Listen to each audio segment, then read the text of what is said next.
C'est une joie pour moi de vous retrouver encore, mesdames et messieurs. Bon après-midi chez vous et bienvenue à ce bulletin d'information le 13h30. 17 janvier 2024, les Congolais n'ont pas dérogé à la règle. Ils ont rendu hommage à l'ancien Premier ministre et héros national, Patrice Emery Lumumba, 63 ans après son assassinat. Plusieurs manifestations ont été organisées à travers la ville, dont la messe d'action de grâce à la cathédrale Notre-Dame du Congo. À cette occasion, l'officiant a invité la population congolaise à s'approprier les combats de Patrice Emery Lumumba pour ne pas oublier les sacrifices qu'il a consentis pour l'avènement d'un Congo libre et prospère. Viningali Junior nous signe ces reportages. Patrice Emery Lumumba et ses compagnons d'infortune, Joseph Okito et Maurice Mpolo, ont été célébrés à titre posthume le mercredi 17 janvier 2024, 63 ans après leur assassinat. Une messe d'action de grâce a été dite en leur mémoire en la cathédrale Notre-Dame du Congo, dans la commune de Lingwala. Dans l'assistance, la famille Lumumba, représentée par deux fils du héros national, à savoir François Lumumba et son frère Roland Lumumba. À leur côté, Jeannette Kabila, présidente de la fondation Musée Kabila, les personnalités politiques et autres anonymes. Dans son homélie, l'abbé Camille Essika, recteur de la cathédrale et curé de la paroisse, a rappelé les combats menés par les tout premiers premiers ministres congolais qui voulaient d'un Congo libre et prospère en se sacrifiant à l'instar de Jésus-Christ qui a donné sa vie pour l'humanité. Aujourd'hui, nous voulons faire mémoire de ce héros national et de ses compagnons en méditant cet évangile de Jésus qui nous invite à nous aimer les uns les autres. Patrice Emery Lumumba est un exemple de cet amour vécu sur le plan politique et social. Amour qui l'a poussé à mener un combat acharné pour la justice et la liberté dans toute la générosité de son cœur et dans l'élan de son patriotisme.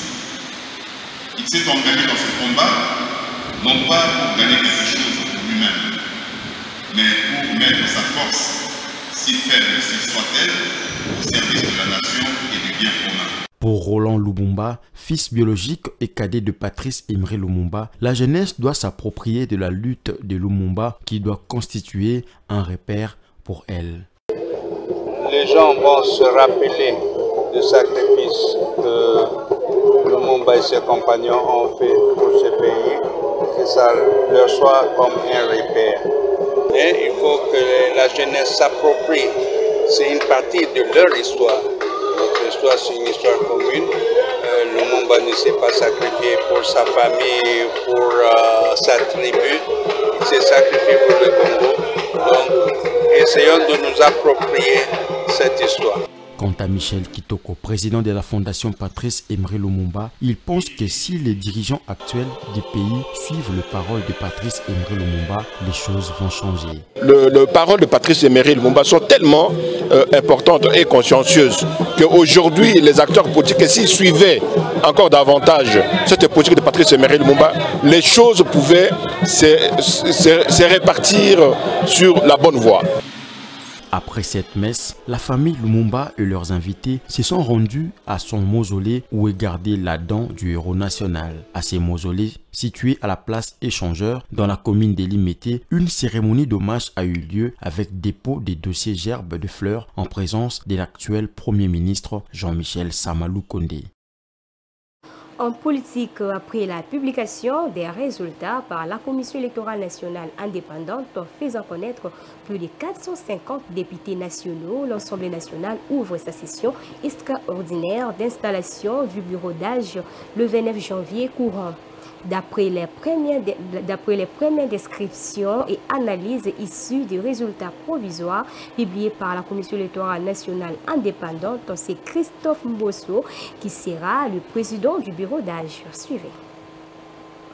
Le bureau d'âge de la nouvelle Assemblée nationale qui ouvre ses portes ce lundi 29 janvier est composé de 3 membres dont un plus âgé et 2 cadets. Christophe Mbosso Kodia, étant le doyen d'âge, né le 7 août 1942, sera le président. Il sera secondé par Matembo Toto Moïse, 26 ans d'âge, né le 18 juin 1997, et Serge Bahati Maïngende, qui a 27 ans, né le 6 novembre 1996. Serge Bahati Maïngende, élu député national dans la circonscription électorale de Kabaré au Sud Kivu, est le fils de Modeste Bahati Lukwebo, l'actuel président du Sénat. Pour rappel, Christophe Mbosso Nkodiampouanga était le président de l'Assemblée nationale de ces mandats mis à terme. Cette session aura également comme tâche la validation des pouvoirs des députés nouvellement élus.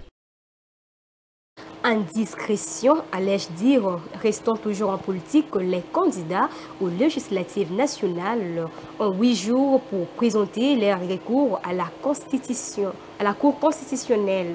C'est ce qui a annoncé Patrice C.A., rapporteur de la Commission électorale nationale indépendante, dans un communiqué paru sur le compte X de la centrale électorale de lundi dernier. Suivez.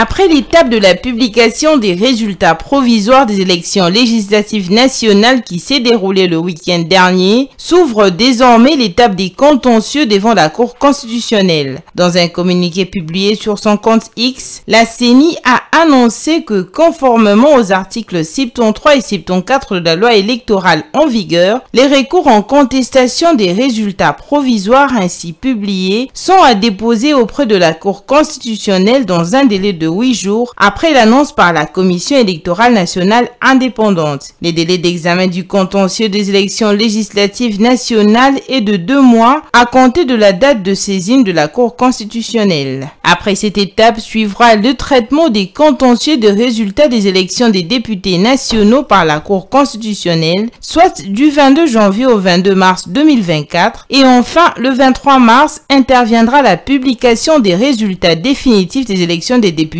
nationaux. Rappelons que d'après les résultats provisoires des législatives nationales, l'Union sacrée de la nation, la famille politique du chef de l'État Félix Tshisekedi réélu, s'étaye la part du lion avec plus de 400 députés nationaux, le parti présidentiel étant en tête. Au regard de la donne sur le terrain, certains requérants pendant l'étape des contentieux seront issus de l'Union sacrée de la nation, contestant les résultats de certains de leurs camarades après avoir manifesté leur mécontentement dans les communiqués ou vidéos partagés sur les réseaux sociaux.